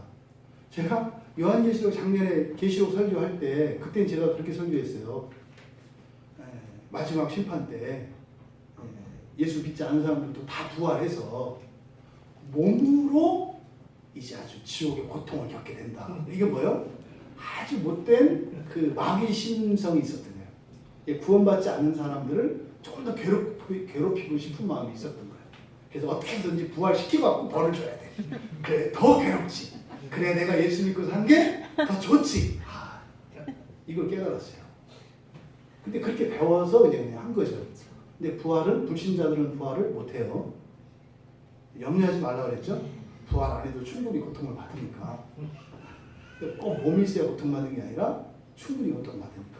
근데 이런 잘못된 생각들을 깨우쳐 주세요. 하나님께서. 성경으로 교정을 시켜주시더라고요. 그럼 여러분 보십시오. 이제 우리가 지금 사탄과 싸우고 있어요. 오늘도 그렇게 싸우고 지금까지 여러분들이 사실은 그렇게 살았다고요. 아멘. 여러분이 누군가를 특별히 미워했던 사람 있잖아요. 이거 여러분 꼭 이해하시고 넘어가기 바라요. 여러분 인생 안에 뭐 있을 수도 있고 없을 수도 있어요. 특별히 미운 사람이 있고 특별히 미운 사건이 있어요. 특별히. 이거는 틀림없이 마귀예요. 그렇죠. 이건 틀림없이 마귀예요. 마귀가 그 사람을 이용해 먹은 거예요. 여러분 굉장히 슬픈 일이에요. 미워할 일이 아니라 자기가 무슨 일을 한지도 모르고 그 일에 쓰임 받은 거라고요. 불쌍한 일이라고요. 이걸 기억하시기 바라요. 여러분 지나면 다 알아요. 아 그렇게 이용당한 거구나. 제가 고백했잖아요. 어렸을 때 내가 집에서 도둑질 많이 했다고. 전기줄 많이 빼서 엿장 사장한테 많이 기여를 했다고. 얼마나 못된 짓인지 몰라요. 그게 세상에. 어떻게 아버지 재산을 몰래 빼돌려가지고 엿장사 지 아버지도 아닌데 이렇게 축해주는 그거 하나에 집에 있는 재산을 훔쳐내는 그 일을 가지고 또 나가서 이렇게 살았냐 이 말이에요. 똑같아요. 이렇게 마귀는 우리가 사랑하는 사람들을 주로 이용합니다. 사랑하는 사람들을 이용해요. 왜요? 사랑은 힘이 크거든요. 그래서 사랑을 쪼개놔야 돼요. 사랑을 쪼개려면 어떻게 돼요? 사랑을 확 뒤집어버리면 미움이 되거든요. 똑같은 거예요. 미움과 사랑은 같은 거예요. 대상에 대한 관계는 멀어지고 가까워지고 할 수가 없어요. 가까워진 거는 멀어질 수가 없다고요. 근데 어떻게 해요? 이거를 뒤집어가지고 질을 바꿔보는 거예요. 안에 있는 질을. 그래서요, 사랑을 미움으로 바꿔버리죠. 그래서 힘든 거예요. 미움이. 여러분 인생 안에 있었던 일들이 어떤 사람 또는 어떤 사건, 환경 때문이 아니라 그 주범은 마귀라고 하는 이 사실을 여러분들이 깨달을 수 있게 되기를 바랍니다. 아멘. 이제 여러분, 이제 우리가 이렇게 마귀와 싸우는데 예수님이 함께 하세요. 천사들도 보내주세요. 하늘에 있는 성도들도 함께 해요. 그런데 어떻게 살지는 모르잖아요. 아직 우리가. 그렇죠? 넘어질 수도 있고 이길 수도 있고 그렇잖아요. 그럼 앞으로 우리 신자들에게 앞으로 일어날 일이 무엇인가를 알면 그때그때 어떻게 살아야 할 것인가를 결정하는 데 도움을 받겠죠. 그렇잖아요. 그러면 신자들에게 이 세상 이후에, 그러니까 왜 우리가 다 죽고 난 이후에 우리들에게 일어날 일들, 이것을 성경은 간단하게 심판과 상이라고 얘기합니다. 심판과 상. 그러니까 상을 받든지 벌을 받든지 둘 중에 하나라는 거예요. 여러분, 상을 받는 게 있고 벌을 받는 게 있다면 여러분 뭘 하시겠어요? 전자요. 예, 저도 상 받고 싶어요. 상 받는 인생을 살아가시기 여러분 바랍니다. 근데 상을 안 받으면 상만 안 받는 게 아니에요. 둘 중에 하나를 반드시 받아야 되는 거예요. 상을 받든지 벌을 받든지. 근데 여러분들이 제일 잘 속아 넘어가는 게 뭐냐면 상은 못 받지만 벌 받을 정도는 아니다 해서 중간지대를 여러분들이 만들어버려요. 이게 죄가 주는 생각이에요. 내가 상 받는 일을 한 건 아니지만 뭐 나도 겸손하고 정직하니까 뭐 그렇다고 또 내가 그렇게 벌 받을 짓을 한 것도 아니다. 중간지대가 있는 것처럼 만들어요. 요거는 대부분 벌 받을 일 가능성이 많아요. 그거는 확실히 상 받을 일이 아니라면 상은 솔직히 말해서 받으면 좋고 안 받아도 별 문제는 없잖아요. 상은. 근데 벌은요. 받지 말아야 되지만 만에 하나도 받을 가능성을 없애야 돼요. 상은 만에 하나라도 못 받을 가능성을 없앨 필요까지 없어. 해가 안 되니까. 근데 벌은 만에 하나라도 이 발끝만 걸려도 엄청나단 말이에요. 그러니까 이 죄에 대해서는 민감해야 된다니까. 아멘. 벌 받는 일에 대해서는 굉장히 조심해야 돼요. 그 돌다리도 두들기고 가라는 게 그거예요. 멀쩡한 집 두들겨 보지 말고 여러분 인생에서 벌 받을 짓인가 아닌가 이거는 여러분들이 염두에 두셔야 됩니다. 그래서 죽고 난 이후에 우리의 신자들의 삶에 상과 벌이 분명하게 놓여 있습니다. 이거는 성경 곳곳에 나오는 경고예요. 근데 이걸 갖다가 자꾸 예수 안 믿는 사람이라고 얘기를 해요. 제가 이것 때문에 너무 마음이 아프고 힘들어요. 아니에요. 신자들에 대한 얘기예요. 예수 믿지 않는 사람들은 그냥 하나님한테 맡겨두세요. 그 사람들에게는 지옥도 행복한 곳이라니까요. 성경에서 지옥에 대한 얘기는 신자들에 대한 얘기예요. 신자들. 가짜 신자가 지옥 가는 게 아니라 예수 안 믿는 사람들이 지옥 가는 게 아니라 예수 믿는 사람들이 가는 거예요. 그러니까 거기에 목사님 있는 게 정상이요, 비정상이요? 정상이지. 신자니까 있는 거예요. 근데 그 목사님 어떻게 사는 거예요? 제대로 못 살았나 보지. 그 이상한 말 아니다 이 말이에요. 이게 자꾸 충돌이 일어나는 거 이해가 안 되는 거잖아요. 성경 곳곳에 나와요. 마태복음 5장 22절에 보면 한번 여러분 얘기 들어보세요. 이 예수님이 하신 말씀이에요. 그냥 지금은 머리를 딱 비우세요. 여러분들 그냥 교회 다닌 적도 없어. 그냥 처음 듣는 얘기예요. 어떤 사람이 그러니까 예수님이 아니야. 석가모니예요. 석가모니가 이렇게 얘기를 했대요. 잘 들어보세요. 형제한테 화를 내면 심판을 받게 될 것이다. 형제한테 미련하다고 하면 재판에 회부될 것이다. 또 미련한 놈이라고 하면 지옥불에 가게 될 것이다. 석가모니가 이렇게 얘기했어요. 여러분 생각에 석가모니 어떤 것 같아요? 아니 형제한테 화냈다고 심판받아야 되고요. 미련한 놈이라고 했다고 지옥불에 들어가야 된대요. 여러분 그 석가모니가 좋은 사람 같으세요? 나쁜 사람 같으세요? 아니 그냥 좀 미련한 놈이라고 할 수 있지 않나?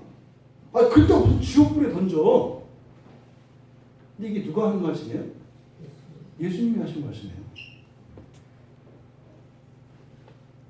또 이 얘기 듣고 그래요? 나 몰랐네. 잘못 왔네. 난 예수 좋은 줄 알았지. 이거 인간 말종이구나. 이렇게 하면 안 되는 거예요. 이게 지금 뭐에 대한 얘기예요? 죽고 난 이후에 대한 얘기예요. 사실은 왜 이 이야기가 나오냐면 맨 끝에 저 새로운 세상이라고 되어 있는 새하늘과 새 땅 저기를 들어가기 위해서는 그렇게 돼야 되는 거거든요. 아멘. 우리의 본성이 그렇게 돼야 돼요. 그게 안 되면 못 들어가요, 절대로. 그러니까 여기서 지금 예수님께서 심판을 받게 될 거다. 재판을 회부될 거다. 지옥불에 던져질 거다. 이거는 너는 그냥 갖다 내가 버릴 거야. 이 얘기가 아니죠. 이렇게 하면 내가 너를 고치는데 이런 식으로 고쳐야 돼 이거예요. 여러분 형제를 미워하고 그렇게 미련한 놈이라고 모욕하고 그렇게 이렇게 안 좋은 말들 하고 그런 생각 갖고 계속 사실래요? 그렇게 살다가 지옥불에 가고 심판을 받으실래요? 아니면 그 못된 성질머리 고치고 그냥 낙원 가서 첫째 부활에 가실래요? 아멘. 같은 마음이실 줄이더라고. 아멘. 그러니까 이거는 불신자들에 대해 하는 얘기가 아니라고요. 이 지옥에 대한 얘기가. 히브리서 9장 29절에 모든 사람을 죽는다. 한 번 죽는 것은 정해진 것이고 그 후에는 심판이 있다 그래요. 다 심판을 받는다니까요, 여러분. 지금 교회 안에 퍼져 있는 가장 나쁜 독서가 뭐냐면 믿는 사람은 심판 없다고 하는 거예요. 이건 거짓말이에요. 사기꾼이에요. 아니에요. 큰일 나요, 여러분. 심판 있어요. 막 살면 안 돼요. 예수 믿는다고. 아멘. 예수 믿고 구원받아서 하나님 나라 들어가는 것과 우리가 살아왔던 삶은 또 다른 거예요. 잊지 마세요. 그러니까 마음 놓고 욕하고 지금 있는 그대로 산다? 절대 그러시면 안 돼요. 매일매일 바뀌셔야 돼요. 아멘. 매일매일 거룩해져야 아멘. 돼요. 이거를 여러분도 이렇게 그런 뭐 말식을 우리 고쳐라가 아니에요. 제가 말씀드리는 것은 본성이 변화해서 자연스럽게 결과적으로 일어나는 걸 열매로서 그걸 말하는 거지. 그걸 고치라는 거 아니에요. 속을 안 고치고 겉만 고치면 이거는 무덤만 해치돼요. 더 나쁜 놈 돼요. 왜? 자기가 진짜로 그렇게 됐다라고 하는 것을 입증하기 위해서 다른 사람들 정죄하고 칼질하고 하거든요. 물론 대놓고 욕하는 것보다는 그렇게 하는 게 좀 낫긴다. 근데 본인에게는 해가 돼. 왜? 너무나 오랫동안 내가 거룩한 척 살았기 때문에 내 죄가 발견됐을 때 얘기를 못해. 얘기를 못해요. 그러니까요. 속이 안 고쳐져요. 이걸 고백을 해야 되는데. 그리고 어떻게 해요? 그런 척하고 사느라고 무지무지 힘든 거 아시죠? 안 착한데 착한 척하고 사는 게 얼마나 힘든지 아시죠? 옛날 많이 들었어요. 옛날에 그랬다는 거예요. 그러지 마세요. 여러분 심판은 반드시 있습니다. 하지만 여러분 그것 때문에 우울해하거나 속상해하지 마세요. 보상이 있어요. 보상. 성경은 분명히 신자들에게 대한 상에 대한 약속이 있습니다. 상이라고 하는 것은 보상이에요. 보상은요 은혜가 아니에요. 상은 구원은 은혜입니다. 아멘. 근데요 상은 보상이에요. 그렇죠. 보상은 한 것에 대해서 주시는 거예요. 오늘 여러분이 교회 나왔잖아요. 요거에 대해서 상이 있어요. 오늘 이 사경에 참석하신 거에 대해서 상이 있다고요. 제가 뭐 돈 준다는 거 아니고 죽고 난 뒤에 상이 반드시 있어요. 근데 여러분 깜짝 놀라실 거예요. 그때 사경에 참석한 게 이런 거라고 예수님? 이렇게 돼요. 이게 성경의 약속이에요. 그래서 성경 한글 보고 기도 한번 하고 또 주님 때문에 말씀 때문에 내가 꼭 참고 미움도 좀 참고 애써 웃음 지으면서 바뀌지 않는 나를 그러니까 못된 저 사람을 정죄하는 게 아니라 그것에 대해서 더 큰 악으로 대하고자 하는 내 안에 있는 그걸 발견하고 이걸 마음 아파하고 주님 앞에 의지할 때 하나님께서 상을 주십니다. 반드시 주세요. 반드시. 상에 대한 이야기가 성경에 많이 나와요. 정리를 안 해서 그렇지. 제가 한번 정리해 봤어요. 상에 대한 어떤 표현들입니다. 마태복음 5장 12절에서는 하늘에서 받을 큰 상이라고 해요. 하나님이 크다고 할 때는 무지 큰 거예요. 지상에서 큰 거하고는 이게 스케일이 달라요. 이건 우주적인 큰 거예요. 이거는 진짜 커요. 또 마태복음 6장 1절에는 아버지께 받을 상 그래요. 사람에게 받는 상이 아니에요. 아버지께 받는 상. 또 마태복음 10장 41절에 보면 선지자의 상, 의인의 상 그래요. 그러니까 여러분들이 한 대로 받는 상이라는 거예요. 선지자처럼 대하면 선지자의 상을 받을 것이고 의인처럼 대하면 의인의 상을 줄 것이다. 이렇게 얘기를 해요. 또 고린도전서 3장 8절에는 자기의 상 이렇게 얘기를 해요. 자기의 상이라고 하는 것은 자기의 행위에 대해서 고해를 받는다는 그런 의미입니다. 그리고 고린도전서 9장 17절에는 자의로 할 때 받는 큰 상이 있어요. 그러니까 그냥 하는 상, 그냥 해도 상을 주시나 봐요. 근데 자의로 했을 때는 큰 상이에요. 그러니까 비교할 수 없는 큰 상이에요. 그러니까 여러분들이 예배를 드렸을 때 상이 있나 봐요. 근데 자의로 했을 때는 능가하는 큰 상이 있대요. 만약에 여러분 중에 한 사람은 자의로 왔고 한 사람은 그냥 왔어. 그냥 온 사람은 그냥 상을 받을 것이고 자의로 온 사람은 큰 상을 받는다고 성경에 써 있어요. 고린도전서 9장 24절에는요. 근데 그 상을 다 받지는 못하는 거예요. 받는 사람이 있고 받지 못하는 사람이 있대요. 다 받지는 못하는 상이라고 얘기를 해요. 빌립보서 3장 14절에는 부름의 상이라고 해요. 이 부름의 상은 순종이겠죠. 사명을 따라 살아갈 때, 하나님의 말씀을 따라 살아갈 때 그 부름의 상이 있대요. 골로새서 3장 24절에는 기업의 상이라는 게 있어요. 기업의 상은 뭐겠어요? 우리가 천년왕국에서 첫째 부활에 참여했을 때 그 땅을 받죠. 그 기업의 상이에요. 또 히브리서 10장 35절에서는 담대함을 버리지 않을 때 받는 큰 상이래요. 누가 여러분들을 조롱하고 뭐 회사에서 학교에서 밥 먹을 때 기도했더니 킥킥킥 대. 그때 그 다음부터 위축돼가지고 또 내가 또 기도할 때 킥킥거릴 때 생각하니까 하지 말아야 될까 하는 생각이 들다가도 에라 모르겠다 하는 거. 이게 담대함이에요. 그랬을 때 담대함을 버리지 않을 때 큰 상이 있대요. 요한이서 1장 8절에서는 온전한 상을 받으라. 아멘. 온전한 상을 아멘. 온전한 상. 그리고 이 말씀이 계시록 22장에 새하늘과 새 땅이죠. 22장 12절에 맞다고 딱 거기 써 있어요. 보라 내가 속히 오리니 내가 줄 상이 내게 있어. 아멘. 줄 상이 내게 있어. 각 사람에게 그가 행한 대로 갚아 주리라. 아멘. 상에 대한 약속이 분명히 있습니다. 여러분들이 오늘 살아갈 때 어떤 것은 벌이, 어떤 것은 상이 결정되어 있어요. 그것을 여러분 행위에 집중하시면 안 돼요. 그럼 율법에 걸립니다. 옳고 그르고에 걸려요. 그런 행위를 통해서 상과 벌을 주시는 목적이 뭘까요? 내가 어떤 사람인가를 알게 해주시는 거예요. 내가 어떤 사람인가를 알게 하신다고요. 상을 주었는데도 안 하려고 해. 벌이 있는 걸 알면서도 하려고 해. 뭐예요? 곤고한 자로구나. 내가 나만 있는 게 아니구나. 그렇잖아요. 상 받는 쪽으로 살아야 되잖아요. 벌 받는 건 하지 말아야 되잖아요. 그런데 그것을 하는 나를 발견해요. 그러니까 내가 온전한 나는 아니구나. 나는 온전한 나는 아니구나. 이걸 알잖아요. 그게 뭐예요? 내 안에 두 사람이 있다는 거예요. 속사람과 겉사람이 있어서 한쪽은 나를 상받는 쪽으로 끌고 가려고 하는 나가 있고 한쪽은 나를 벌받게 하는 쪽으로 끌고 가려고 하는 나가 있어요. 이걸 죄라고 하죠. 죄성이라고 하죠. 그러니까 상과 벌을 주시는 목적은 심판의 목적이 아니에요.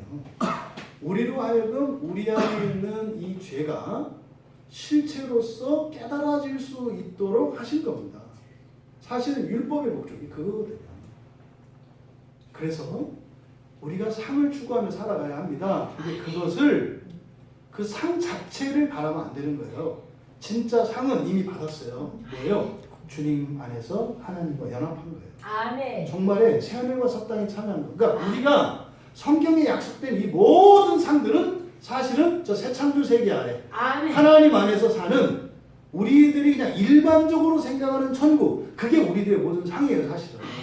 근데 성경에서 약속하면 이런 상 저런 상 이런 상 저런 상은 뭐다? 내 안에 있는 죄를 인식하도록 하는 것이고 어떤 것이 진정한 나의 생각인지 어떤 것이 거짓된 나의 생각인지를 분별하는 데 목적이 있는 것이다. 그러니까 이게 잘못되면 이 보상주의로 빠져가지고 막 가는 이걸 얘기하는 게 아니라고요. 우리 상은 이미 더 받을 거 없어요. 이미 하나님 안에서 하나 된 게 다라고요. 하지만 큰 상은 큰 거니까 나름대로 의미가 있다고요. 근데 그걸 통해서 우리 안에 있는 죄를 발견해야 된다는 겁니다. 그래서요, 이게 지금 여러분들이 밟고 있는 이 땅과 하늘, 창조된 이 세상 자체가 바로 그거를 위해서 만들어졌어요. 상과 벌도 바로 그것을 위해서 뭐요? 여러분들을 완전한 부활의 몸으로 부활하기 위해서 여러분이 뭐가 문제인지를 깨달을 수 있도록 상과 벌을 주셔가지고 그걸 온전히 하시려고 하는 것처럼 이 세상 자체가 그것을 위해서 만들어졌다고요. 아멘. 그건 제 얘기가 아니라 베드로 사도의 얘기예요. 베드로후서 3장 7절에 이렇게 돼 있어요. 잘 들어보세요. 이제 하늘과 땅은 지금 우리 얘기 하늘과 땅이에요. 이 하늘과 땅은 그 동일한 말씀으로 불사르기 위하여 보호하신 바. 뭐라고요? 이 땅과 하늘은 원래 뭐 하기로 되어 있다고요? 불사르기로 되어 있다고요. 이 세상 자체가. 이게 뭐예요? 모델하우스는 부시기 위해서 지어지는 집이죠. 모델하우스는 살기 위해서 지는 집이 아니에요. 부시기 위해서 지어진 집이라니까. 언젠가는 부셔요. 요 얘기를 베드로후서 3장 7절에서 베드로 사도가 그래요. 경건하지 아니한 사람들의 심판과 멸망의 날까지 보존하여 두신 것이다. 그러니까요, 불로 태우기 전에 이 하늘과 땅은 무엇을 위해서? 경건하지 않은 사람들의 심판과 멸망이에요. 그러니까 뭐요? 사람을 온전히, 다시 말해 부활체로 될 때까지 연습의 장으로 만든 이 세상이라는 거예요. 이 세상에다 여러분이 그러니까 집 짓고 넓은 땅을 차지하려고 하는 게 얼마나 웃긴 거예요. 여러분들이 동네 꼬마애들 요즘에는 흑장난 안 합니다. 옛날에는 운동장에다 땅 드시는 땅 따먹기 얼마나 했어요. 그거하고 싸운다고요. 그럼 닿다 안 닿다. 그럼 다음은 다시 해야 되고 그럼 안 닿으면 내 땅 되는 거 아니에요. 그거 가지고 막 싸우고 멱살잡이 하잖아요. 그거나 우리들이 여러분들이 집 평수 넓히고 이렇게 하는 거나 다르지 않다는 거예요. 어차피 불태워버리기 위해서 만든 건데 그게 뭐라도 되는 줄 알고 연연해서 사는 우리 인생이 얼마나 허무한 것인가를 이 베드로후서 말씀을 통해서 우리가 알 수 있는 거예요. 근데 그게 있는 목적은 뭐라는 겁니까? 집이 있고 없고 중요하지 않다? 중요해요. 진짜 중요한 건 뭡니까? 예를 들어서 내가 10만 원짜리 지하에서 한 칸 방에서 살아요. 불편하잖아요. 그러면 좀 더 넓은 집으로 가려고 하고, 아니 식구가 5명인데 방 한 칸에서 살려면 어렵지 않겠어요. 그러면 더 나은 삶의 환경을 위해 노력할 거 아니에요. 그냥 집만 넓히려고 하지 말라는 거예요. 그 불편함을 통해서 경건하지 않은 나의 본성이 이대로 가면 죽음 이후에 거기가 얼마나 불편할 건지를 알라는 거예요. 야, 지금 여기서 집이 이렇게 좁아도 이렇게 힘든데 나중에 지옥불에 들어가면 얼마나 힘들까. 그러니까 뭐예요? 그래서 지금 애쓰면서 힘쓰는 일이 단순히 집만 넓히고 환경만 바꾸는 것이 아니라 사후 세계의 사후 인생도 바꾸는 일이 되게 하라는 거예요. 아멘. 여러분이 현재 부족한 거 있잖아요. 그거를 아무것도 아니다 이러지 마세요. 우리는 김사까지 아니에요. 최고가 되시고 성공도 하시고 하세요. 근데 그게 다 목적이 되지 마라. 그것을 통해서 하나님께 받을 상의 영광을 그려라. 그러면 어떻게 되는 줄 아세요? 여러분이 작심삼일하고 말 것을 계속 하게 돼요. 아멘. 여러분의 능력으로 할 수 없었던 일도 하게 돼요. 아멘. 어디를 향해서? 사후 인생을 함께 연결지어서 사는 년.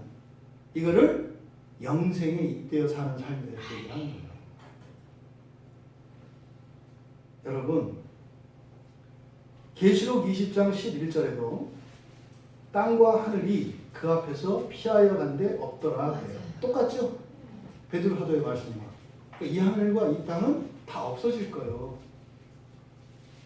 다 불에 풀어져서 없어질 거예요. 우리가 정말로 살아가야 돼. 우리 집은 어디요? 저기요. 새로운 세상. 그게 이제 요한계시록 21장과 22장에 나와 있어요. 근데 그게 또 그걸 자세히 알려고 하지 마세요. 잘 몰라요. 해도. 그래서 지옥과 벌에 대한 이야기가 있는 거예요. 왜요? 여러분들이 좋아할 수 있는 것은 경험한 한도 내에서만 좋아할 수 있어요. 여러분들이 기뻐할 수 있는 것은 여러분이 지금까지 살면서 기뻐했던 그만큼만 기뻐할 수 있어요. 그러니까 경험되지 않은 것은 여러분이 더 이상 기뻐하지 못해요. 더 이상. 그래서요, 웃어보지 않은 사람들은 못 웃어요. 웃으라면 이상해져요. 웃어봐야 또 웃는 거예요. 네? 그래서 좋은 것은 우리가 한계가 있어요. 그러니까 어떻게 해요? 부정적인 것을 통해서 더 좋은 것을 향하도록. 그러니까 절대로 어떤 사람들이 이런 천년왕국과 천년지옥에 대해서 막 부인하는 사람들이 하는 얘기가 뭐냐면, 오늘 낮에도 이제 어떤 그 유명한 목사님, 되게 존경받는 아주 뜨는 목사님, 경건하고 세속적이지 않고, 또 오늘 제가 실망했잖아요. 이 천년왕국에 대한 이걸 또 거짓말로 막 얘기를 하더라고요. 근데 또 제대로 얘기를 하면 괜찮은데 뭐 이단하고 막 섞어가지고 같이 막 얘기를 하더라고요. 근데 우리 학교 선배예요.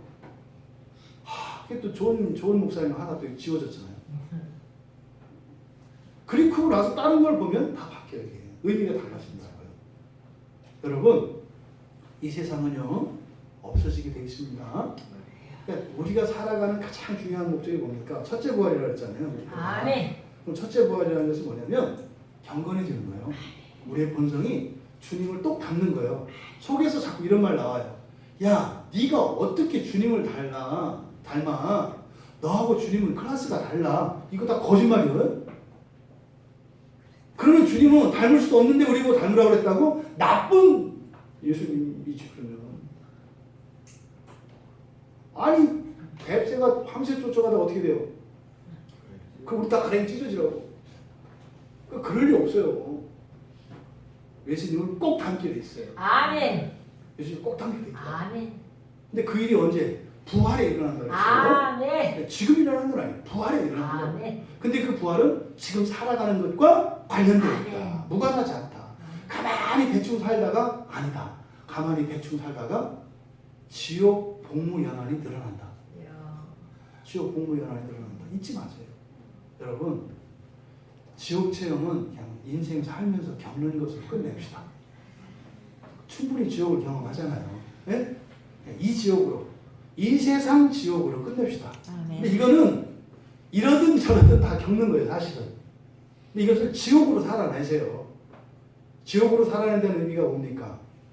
원망하고 불평하고 억울한 게 아니라 저는 원래 지옥 갈 죄인인데 세상 지옥에서 대신하게 하시니 감사합니다. 아멘. 아멘. 그래서 우리의 본성의 변화가 일어나면 이 세상에서 죽고 난 뒤에 음부와 낙원이 있는 것처럼 이 세상에서 또 그러면 우리의 환경이 지옥 같은 환경에서 낙원 같은 환경으로 바뀌어요. 아멘. 여러분 한 명 때문에 여러분 집이 낙원으로 바뀌면 아멘. 꼽사리로 사는 여러분 가족들 좋잖아요. 네? 여러분 한 분이 바뀌어서 여러분이 일하는 그곳이 낙원으로 바뀌면 여러분과 함께 있는 사람이 덤으로 천상의 사람 되는 거예요. 멋있는 거예요. 그래서 그리스도. 아멘. 여러분, 이렇게 우리가 존재의 변화를 위해서 하나님께서 이 세상을 주셨어요. 그러니까 첫 창조 세계, 이 첫 창조 세계는 새 창조 세계를 목적으로 지어진 세상이에요. 잊지 마세요. 지금 여러분의 몸도 부활의 몸을 위해서 주어진 것이에요. 여러분 인생도. 아멘. 이것을 바울 사도는 영원부터 만물을 창조하신 하나님 속에 감추어졌던 신비의 경륜. 아멘. 요게. 아멘. 이 세상은 그냥 풀어서 없어지는 거고 진짜를 위해서 예행 연습으로 사는 거구나. 요게 하나님이 창조 경륜 속에 감춰진 신비라고 얘기를 해요. 근데 그 경륜은요, 하늘에 있는 것이나 땅에 있는 것이 다 그리스도 안에서 통일되게 하려는 거예요. 이게 에베소서 1장 9절 말씀이에요. 이 말씀이 굉장히 놀라운 말씀이에요. 에베소서 말씀. 여러분에게 적도 없고 여러분을 미워하는 사람도 없고 여러분이 미워하는 사람도 없고 여러분을 미워하는 사람도 없고 사랑 안에서 완전한 연합 속에서 살게 하시는 그 새하늘과 새 땅을 우리도 사랑합니다. 아멘. 근데 그 일의 마지막 단계가 천년 왕국이라는 거죠. 그래서 그 천년 왕국에 참여하는 것을 첫째 부활이라고 합니다. 아멘. 그러니 여러분, 부활한 사람이 심판받는 일이 가능해요? 불가능해요? 불가능하죠. 불가능한 거예요. 왜? 부활이라는 것은 그냥 죽었다 살아난 게 아니라 완전한 완전체이기 때문에 아멘. 벌을 주고 싶어도 줄 게 없어요. 아멘. 벌을 줘도 벌이 아니야. 지옥불에 던져도 보일라 좋아요. 이렇게 되는 거예요. 이 부활이라는 게 이런 거예요. 아멘. 그래서 만년 한 살에 집어넣어도 상큼하네. 뭐 이렇게 되는 거예요. 온갖 미움 속에 집어넣어도 어떻게 돼요? 그래, 너희들이 기뻐할 수만 있다면 나를 미워해라. 이게 부활의 의미예요. 그러니까 부활은 벌을 받을 이유도 없고 벌도 벌이 안 돼요.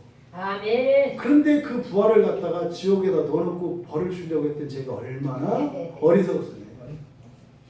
부활은 하나님의 창조의 완성입니다. 아멘. 여러분, 잠언에 베드로후서 2장 9절에 주께서 경건한 자는 시험에서 건지실 줄 아시고, 그러니까 시험 중에 반드시 건지세요. 고난과 한국 심지어는 지옥 속에서도 건지세요. 근데 주님은 안 건지겠다가 아니에요. 그게 너무 어렵다는 거예요. 어렵다는 거예요. 어렵다. 거기 가지 마라. 이렇게 이야기하는 겁니다. 근데 불의한 자는 형벌 아래 두어 심판날까지 지키시며, 그래서 사실은요, 이 세상에 예수를 믿지 않고 영원한 지옥에 던져질 사람들이 지금까지 사는 것은 누구 덕분이라는 거예요? 우리의 죄 때문에. 우리가 아직 고쳐질 게 남아서, 우리가 고쳐질 게 싹 없어지면 바로 다 죽어요. 그러니까 또 내가 못된 게 또 못된 걸 대로 또 기여하는 게 있구나. 뭐 이런 거죠. 이 말씀을 보면 이렇게 되어 있어요. 여러분, 그 첫째 부활에 참여하시는 여러분들 되시기 바랍니다. 아멘. 그 첫째 부활에 참여하는 자들을 요한계시록 20장 4절에서 정확하게 이야기를 하고 있습니다. 20장 4절을 우리 같이 한번 읽겠습니다. 요한계시록 20장 4절 같이 함께 읽겠습니다.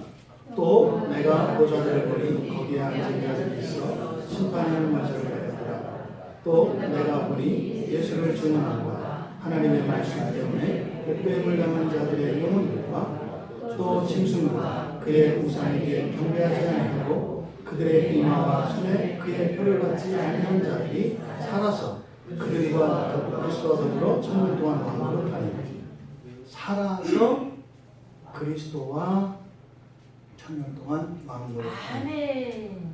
여러분 다 되시기 바랍니다. 아멘. 그래서 여기 이제 못 베인 다음에 뭐냐, 뭐 순교해야 되느냐, 또 짐승에게 우상에 경배하지 않고 인을 받지 않는 것도 뭐냐, 이거를 설명하려면 시간이 너무 길어지고, 그거는 예전에 했던 설교를 참조하시고, 뒤에 21장, 계시록 21장 8절, 21장 이제 8절에서는 참여하지 못하는 자들이 이제 나와 있어요. 21장 8절 같이 읽겠습니다. 그러나 두려워하는 자들과 믿지 아니하는 자들과 흉악한 자들과 살인자들과 음행하는 자들과 점술가들과 우상 숭배자들과 거짓말하는 모든 자들은 불과 유황으로 타는 곳에 던져지니 이것이 둘째 사망이라. 아멘. 다 걸리죠. 이 중에 하나는 다 걸리지 않아요, 여러분? 큰일 났네요. 어떻게 해야 돼요? 그래서 교회가 있는 겁니다. 여러분이 교회 안에 있다면 이렇게 둘째 사망으로 불에 타는 유황에 던져질 이것들이 본성이 바뀝니다. 아멘. 여러분 사는 동안 반드시 그렇게 됩니다. 아멘. 수명과 상관없이 여러분들이 첫째 부활을 소망으로 두고 교회 안에서 하나님을 의지하고 오직 성경만을 내 삶과 신앙의 유일한 모본으로 삼고 성령을 의지하여 기도하고 성경을 보고 설교를 듣는다면 여러분이 몇 년을 살든 반드시 됩니다. 아멘. 하지만 여러분들의 게으름과 여러분들의 방자한 마음 그리고 이 세상에 대한 사랑은 고스란히 여러분 사후 인생에 천년지옥에 들어가셔서 감당하셔야 합니다. 저도 그게 아니기를 바라요. 저도 해당되니까요. 근데 성경은 분명히 그렇게 얘기합니다. 저는 그렇게 믿습니다. 그래서 우리가 이거를 마치 완전한 사람이 되어야 된다 이렇게 하는 게 아니었어요. 여러분들이 가져야 될 건 뭐예요? 하고 싶은 말은 딱 그거예요. 여러분 교회를 떠나지 마세요. 오직 성경만을 의지하세요. 성령을 의지하세요. 말씀을 듣고 성경 공부하고 설교를 들으시고 기도하세요. 그리고 말씀 따라 살고자 노력하세요. 그러면 여러분들은 반드시 첫째 부활에 참여하십니다. 아멘. 죽어야 가는 게 아니에요. 그렇게 살면 그 자리에 가면 여러분들이 그렇게 하게 됩니다. 아멘. 결코 쉽지 않습니다. 그러나 결코 어렵지 않습니다. 아멘. 더 하려고도 말고 덜 하려고도 하지 마십시오. 여러분의 인생의 목표가 그 첫째 부활을 향해 나아가시길 바라고 오늘 이 자리에 참석한 우리 모두가 그 영광의 날에 참여할 수 있게 되기를 주님의 이름으로 축원합니다. 아멘. 우리 말씀을 생각하며 잠시 이제 사경회를 맺고 기도하겠습니다. 여러분은 이번 사경회를 통해서 여러분에게 힘이 된 게 뭡니까? 전 정말로 꼭 소원이에요. 여러분들이 첫째 부활을 인생의 목표로 삼게 되기를 바랍니다. 그리고 그 일이 실제로 여러분들에게 이루어지기를 바랍니다. 그리고 여러분들이 교회 안에서 그 유익을 누리며 그것을 위해서 신앙생활 하시고 그것을 위해서 인생을 살아가시길 바랍니다. 여러분 사경에 대한 동안 얻은 교훈이 있고 또 여러분들이 소원이 있고 결단이 있다면 이 시간 하시고 또 하나님의 도움을 구하시고 또 여러분의 인생 안에 있는 문제들이 그 목표를 향하여 나아간다면 신기할 정도로 놀랍게 하나님께서 구원하시는 일들을 경험하게 될 겁니다. 아멘. 하나님 신앙으로 인생을 이기며 살아가게 하옵소서. 그 세상의 끝에 일어날 그 날을 그 인생을 준비하며 살아가게 하옵소서. 우리 같이 기도합니다.